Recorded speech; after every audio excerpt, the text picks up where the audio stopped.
Montreal Canadiens 2019-2020 projected lineup. I'll give you my take on what the lineup could look like if Montreal trades for a number one center or if they don't, and give you my thoughts on why. And that's all right here at Talking Habs with me, Rick.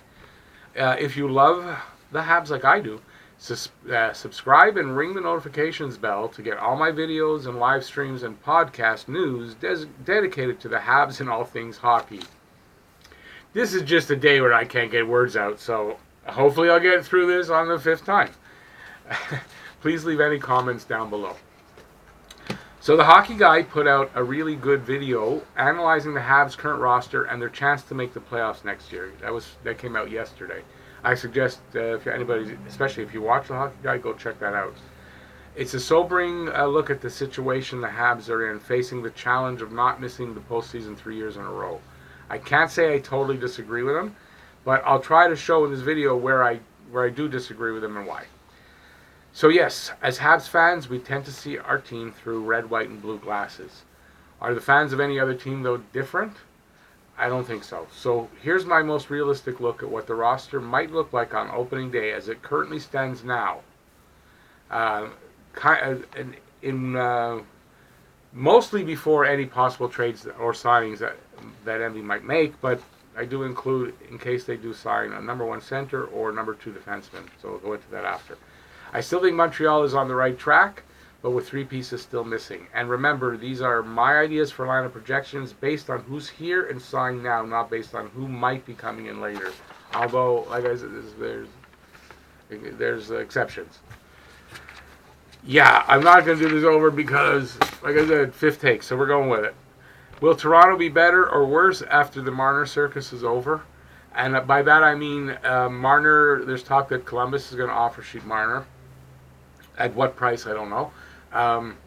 If they don't match Marner and lose Marner, they're worse off. If they match and it's a high price, like $12 million, something in that area, 12.5, they've got to trade people because they don't have cap space. So are they better off then? No. So we don't know what's going to happen, but either way, they might not be better off. And I think they might be a little bit worse off. Is New Jersey going to be playoff bound without addressing their goalie situation? Can Schneider have a comeback season? That's what I mean by that. I don't believe, and I don't know the details, but I hear he does not have a very movable contract. So they haven't really addressed anything else to do with goalie situation there in New Jersey. So are they actually going to make the playoffs like people are saying? That makes Montreal a little bit in trouble. Will Columbus Blue Jackets make it back to the playoffs? Do they make an offer sheet on Marner? Is it successful? And do they have enough to make it back to the playoffs? Is Florida better? Did they do enough to be better? And will they actually be better? Because they sometimes have a way of screwing up. Will Montreal make the playoffs next year? I think they can, yes. Even if they don't get a number one center. Domi may have a slight drop-off in his numbers, and we lost Shaw's 19 goals and Ben's 5 goals, but there is room to make those goals up with KK having a better year. I figure about 20 goals, so that's up from his 11. Paling coming in and scoring about 20 to 25 goals, also depending on what role he plays, what line he plays on. Lehkonen improving from 11 to 20 goals. Armia improving from 13 to about, I figure, 18 to 20 goals. Wheel, who had 6 goals in his limited games last year, coming up with 15 to 20 goals. And when I said limited games, it's with Montreal. He came in. With Montreal, he scored 6 goals. And Cousins, who had 7 goals last year, possibly getting 10 to 15 goals, also depending on the role he plays and how well he plays. Thompson, playing a full season here, possibly producing 7 to 10 goals. So I think the offense we lost with Shaw and Ben's departures will be more than made up by the improved secondary and tertiary scoring. If the Habs don't trade away Drouin's 18 and Byron's 15 goals, that is, to get the center they need, and if those guys have better seasons as well, you can see the offense will be okay. And I don't know if I said that right, but if the Habs don't trade away Drouin and Byron to get the number one center, That's 33 goals there. And if those guys do have better seasons, which very likely that Drouin should have a better season, and Byron can put up better numbers, I think not missing any time, you can see that the offense should be okay, I think, anyway. I think, though, that if Emby is set on getting a number one center, he'll need to move to unload some salary to make room for the new guy. Drouin and Byron make the most sense to me to be the guys moved.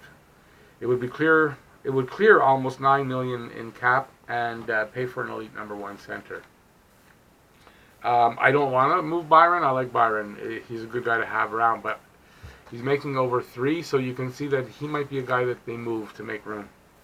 Now, as for Keith Kincaid, having an off season in New Jersey, and can he rebound? Working with Habs goalie coach, and when I was writing this, I didn't know that. I forgot the name, and I didn't look it up before I went to film. So, Habs goalie coach, that should make a huge difference to his game, because our coach really does make a difference to a goalie's game, and I fully expect some good results from him. And if not, I kind of think Charlie Lindgren might be ready, and if Kincaid doesn't make it, Lindgren should be there. I don't think we'll see a drop-off in Price's performance either, and we can expect to see him for the bulk of the games. How many games will depend on how well Kincaid or Lindgren plays. I expect Price to be in the 55 to 62 games played range if all goes as planned. As for speculating on who the Habs could trade for to get a number one center or a number two defenseman, that's another video altogether, so I'm not doing that here.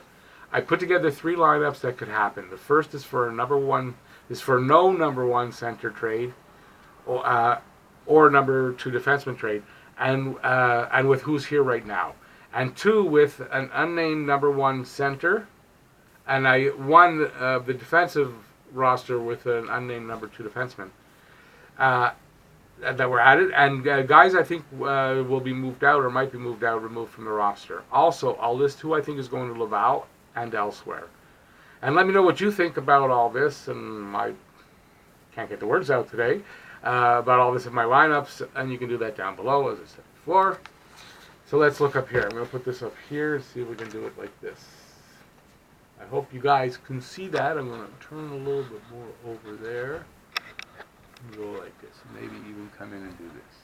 So last season, end of the year lineup. First line was Tatar, Deneau, Gallagher. We'll give it to them. Second line, Drouin, Domi, Shaw's gone, so there's a hole there.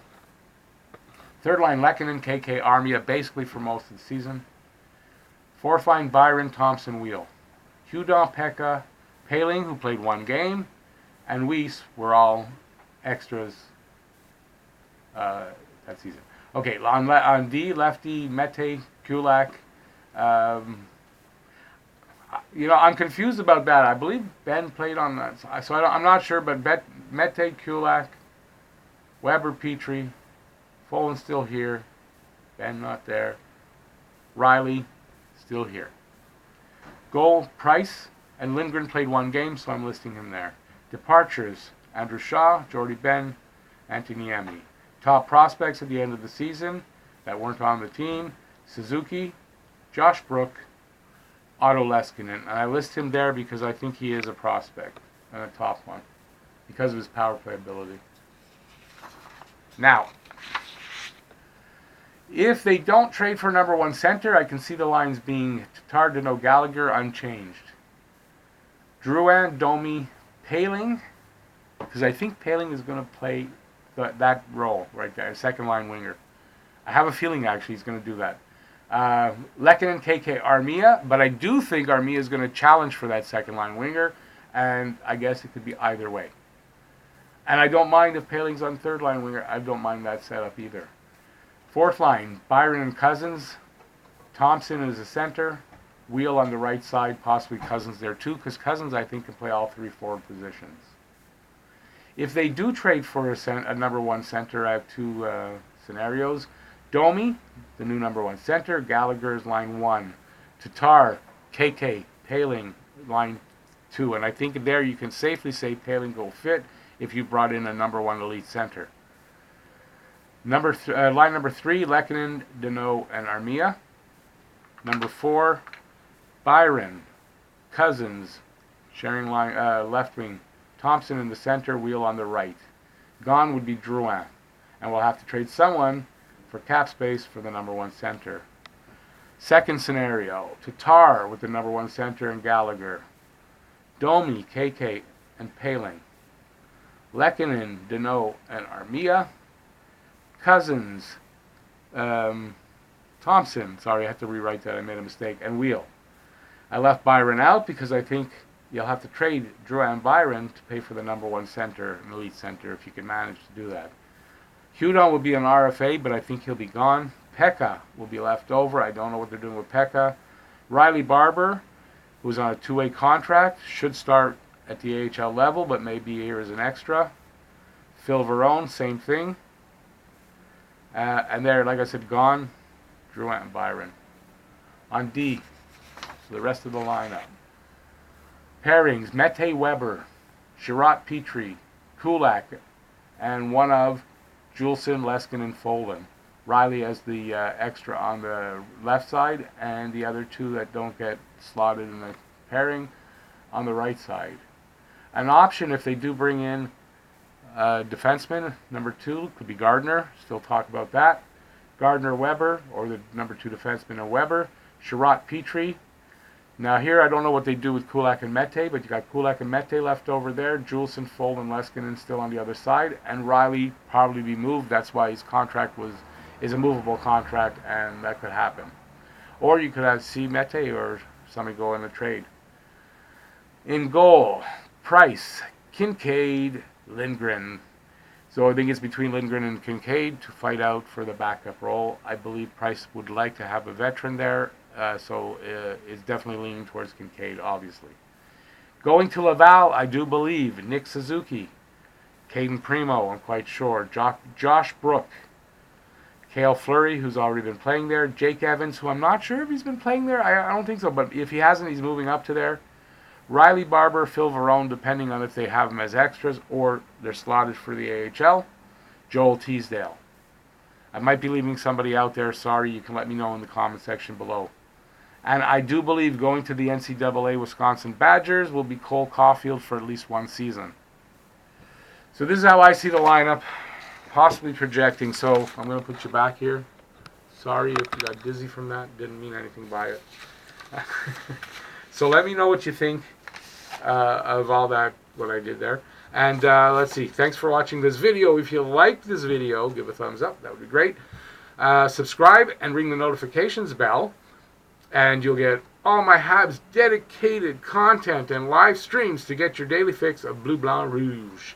And don't forget Saturday Night Hockey Talk live stream every Saturday night at 9 p.m. Eastern Standard Time. And you can leave any comments in the comment section down below. And that's it. I do believe, finally, I got this video done. Thank you very much. Go Habs, go! Bye, y'all.